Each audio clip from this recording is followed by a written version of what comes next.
Cylinder লইয়া হইছে গিয়া কইতাছে মা সিলিন্ডারটা দিয়ে সারাদিন পইরা রইছে তুই গরম দিছ না মা একটা কুদা নিয়ে আসলাম কি বাইতে আসলাম নি আইও সিলিন্ডারটা নিতাম তুই জানোস না 2 মাস ধরে আমার কমর লই আইও না এরপরে দিয়েছি না এ আর কিছু কইছে না এবার বাবুরে গিয়া মা কইতাছে ক তুমি দেখছো না ভাত খাইতে গিয়ে সিলিন্ডারটা এরপরে দিয়ে আয়া কইছে এটা তো গেছে তুমি আবার কি এবার দিয়ে করো কইছো এরপরে দিটা লেগে গেছে এবার বেটি মায়ের সাথে ঝগড়া আর তার পরিণতি আত্মহত্যা করে মৃত্যু হলো এক যুবকের। বিয়ের মাত্র 1 বছর হয়েছিল। স্ত্রীর কথা অনুযায়ী মায়ের সাথে সামান্য সিলিন্ডারকে কেন্দ্র করে ঝগড়া শুরু হয় আর তারপরই ছেলের আত্মহত্যা। দৃষ্টান্তমূলক শাস্তির দাবি করেন স্বামীহারা গৃহবধূ। ওনার অভিযোগ ওনার শাশুড়ি মা অর্থাৎ মৃত ছেলের মাই ছেলের আত্মহত্যার জন্য দায়ী। Bureau report, social Bangla. Cylinder লইয়া হইছে গিয়া কইতাছে মা সিলিন্ডারটা দিয়ে সারাদিন পইরা রইছে তুই গরম দিছ না মা একটা কুদা নিয়ে আসলাম কি বাইতে আসলাম নি আইও সিলিন্ডারটা নিতাম তুই জানোস না 2 মাস ধরে আমার কমর লই আইও না এরপরে দিয়েছি না এ আর কিছু কইছে না এবার বাবুরে গিয়া মা কইতাছে ক তুমি দেখছো না ভাত খাইতে গিয়ে সিলিন্ডারটা এরপরে দিয়ে আয়া কইছে এটা তো গেছে তুমি আবার কি এবার দিয়ে করো কইছো এরপরে দিটা লেগে গেছে এবার বেটি বেটি করতেছে এবারে এও 2-3টা কথা কইছে এবারে মুখ বাইয়া কইছে মুখ বাসা কষ্টে দিক্কা কইতাছে বিয়া করে বলে লাইক হয়ে গেছে গা বউয়াই পায়া লাইক হয়ে গেছে গা বউর লেগে এটা কইছে কে কইছে এই কথাটা আপনার শাশুড়ি?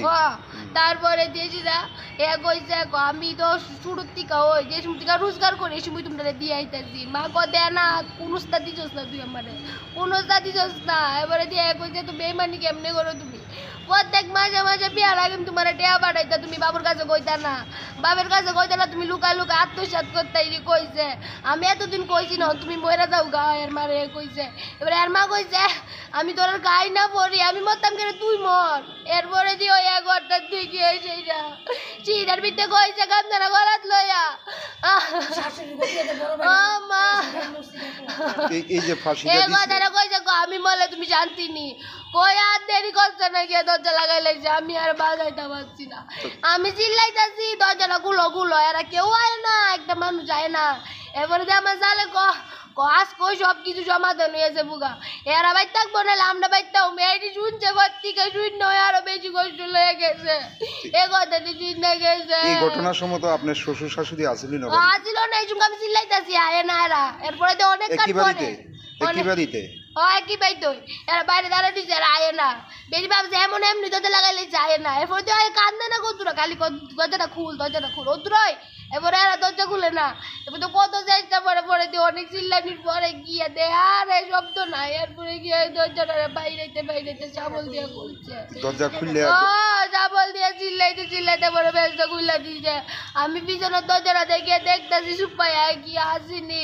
কুস্তা দেয়া আসেনি কুচু দেয়া আসে না বুড়া আয়া দিয়ে এরা নামাই লাইছে এর দিকে আমি এরা দেখতেছি না আমার শ্বশুর আর আমার বাসুরে তখন কি জীবিত আছিল? না আসিল না এর প্রাণটা পরে কানা হয়ে গেছে।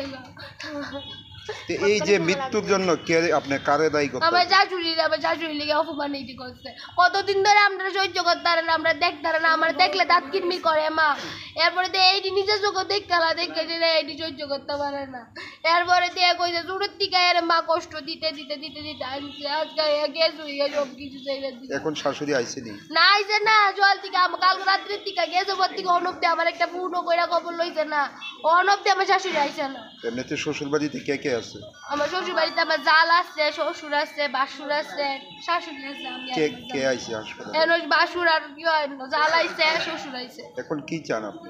আমি যাই শাস্তি দিয়ে যেতে পা আমি এজ তোর কষ্ট পাই যেতে 3 কষ্ট দিতে পা 3 গুণ কষ্ট দিতে পা আমি তো আর এর পাইতাম না গো আমি এর পাইতাম না। স্বামীর নাম কি? রুবেল পাল। বয়স কত? 32 হইব। বাড়িটা কোন জায়গায়? রানীবাজার দুর্গানগর। কত বছর আগে বিয়ে হয়েছিল আপনাদের? আমরা 2 বছর হইছে না সেপ্টেম্বর মাসে হইলে 2 বছর হইলে। আপনার নাম কি? তার নিজাগর। শেফদের পছন্দ সিস্টার মশলা, যা মডার্ন টেকনোলজি এবং স্বাস্থ্যসম্মত। সিস্টার, নিশ্চিন্তের প্রতীক।